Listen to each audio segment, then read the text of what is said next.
I think we like to imagine that standing up for our faith means making something of a spectacle, something of a show, but usually it means not insisting on our own way.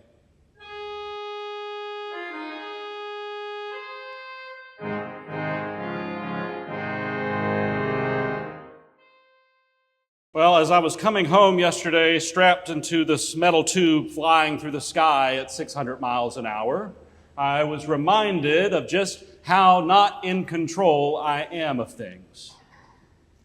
We hit a bit of turbulence in the plane, and as I felt my stomach rise up to my throat, I realized that the disciples must have felt something somewhat similar in the boat as the waves rocked up against them.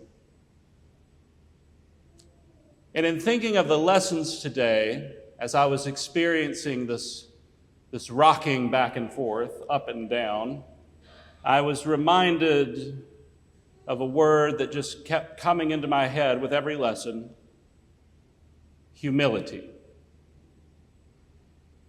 Humility is what happens when the mission is more important than the person.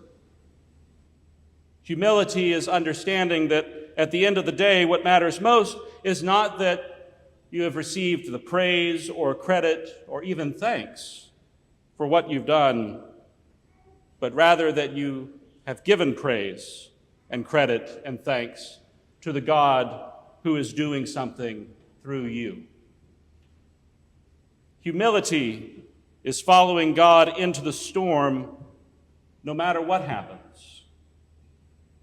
It's trusting Him to calm the waves, and even when He doesn't, humility means accepting His will with the trust that He is the loving God who does not, as the 𝐒𝐿𝐼 says, willingly afflict the children of men.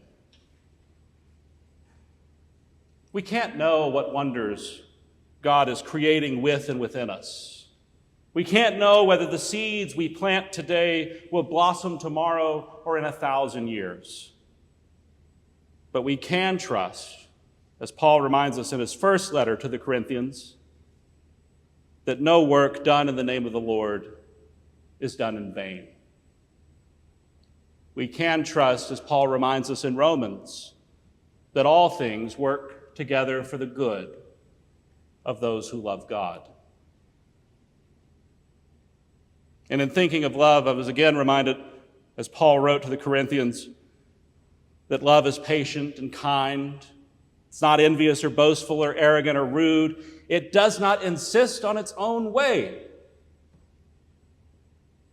It is not irritable. It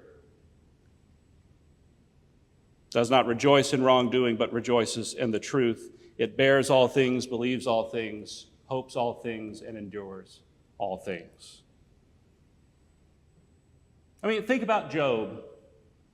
A righteous man, if ever there was one, and yet righteousness did not spare him. Great tragedy. Consider Paul, a persecutor of the church, who by God's grace brought the gospel to us, and yet endured many a hardship in that path. Consider the countless servants forgotten by time but known to God, and ask yourself if being known to God alone is enough. Ask yourself if tragedy is reason enough to swear off God. Ask yourself if persecution or derision or all manner of contempt is enough to put you off the gospel.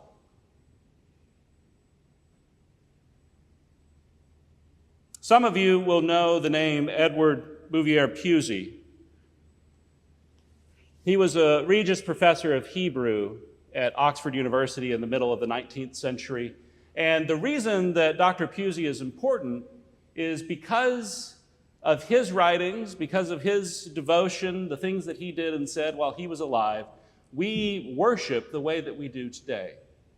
It's because of Dr. Pusey that I'm wearing what I wear today, that we have candles and flowers and a cross, heaven help us, on the altar, that we call it an altar in the first place.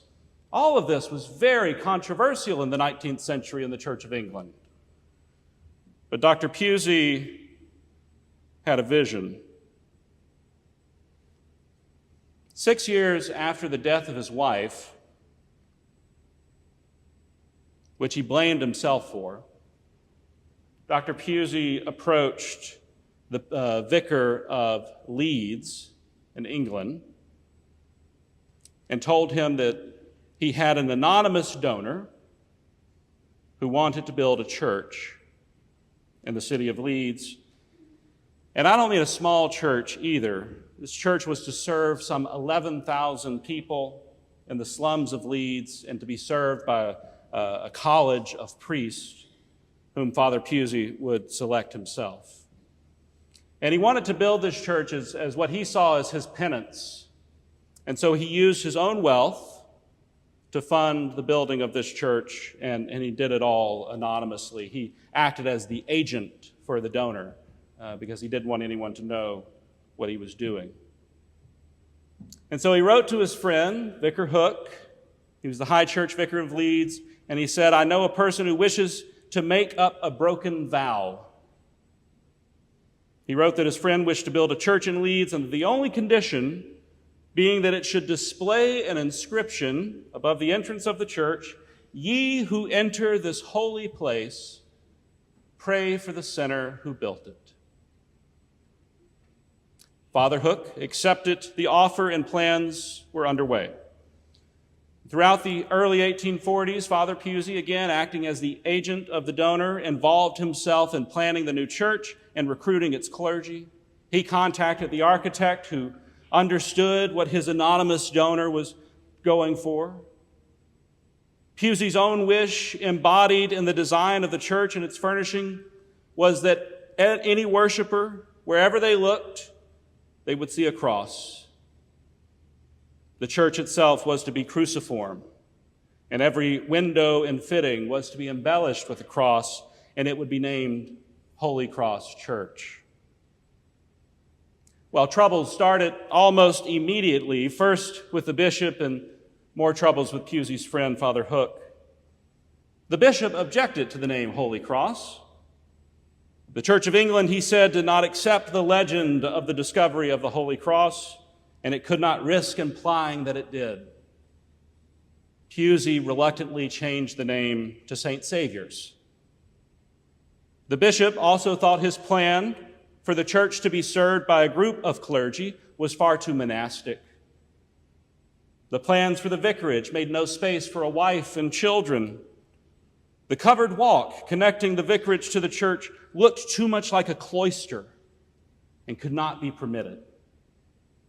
𝐒𝐫𝐯 yielded at every point to the Bishop of Ripon. A west window had been designed for the church, incorporating an illustration of the holy face of Jesus. The bishop rejected this as too Romish. A new plan was produced, approved, and executed, but shortly before the scheduled consecration of the church, someone complained to the bishop that this new window showed a crowned Virgin Mary and angels catching the blood of Christ in chalices. The Bishop of Ripon was unimpressed with 𝐒𝐫𝐯's argument that the bishops of Lincoln and Salisbury had these same images in their diocesan seals, and so the offending panels had to be taken out and replaced with plain glass. The altar linen also proved unacceptable, since it did not cover the entire table. But the saddest conflict was over a communion set. In 1844, 𝐒𝐫𝐯's daughter Lucy, dying of tuberculosis at age 15, had expressed a wish that her jewelry and her inheritance should go to make up a set of communion plate. The Camden Society design pleased her very much, and so after her death, her brother and her sister and her friends saw to the completion of her wish. It was 6 pieces that incorporated over 200 diamonds, rubies, and emeralds. 𝐒𝐫𝐯 himself had the plate inscribed in Latin, "Have mercy, Lord, on Lucy Maria." As the clergy were lining up for the procession into the church at its consecration service, Bishop Longley refused to go ahead if the plate were to be used. The inscription was a prayer for the dead, which to the bishop implied a belief in purgatory. A person who was present when the gift was refused said that he never forgot the sadness in Pusey's face. But one more matter remained to be resolved. The bishop noticed the inscription over the west door asking for prayers for the sinner who built the church. He demanded that it come down. But he relented when Dr. Pusey assured him that the donor was still living and that he would be informed if the donor died while he was bishop. At long last, the troubled church, Pusey's self-denying and anonymous gift, was consecrated. Think about that. Could you have done what Pusey did? Would any of us have had the humility to receive such indignity for our charity? Could you have done it if it meant the difference between success or failure of the thing that you believe God was calling you to? There are a million such stories of countless saints.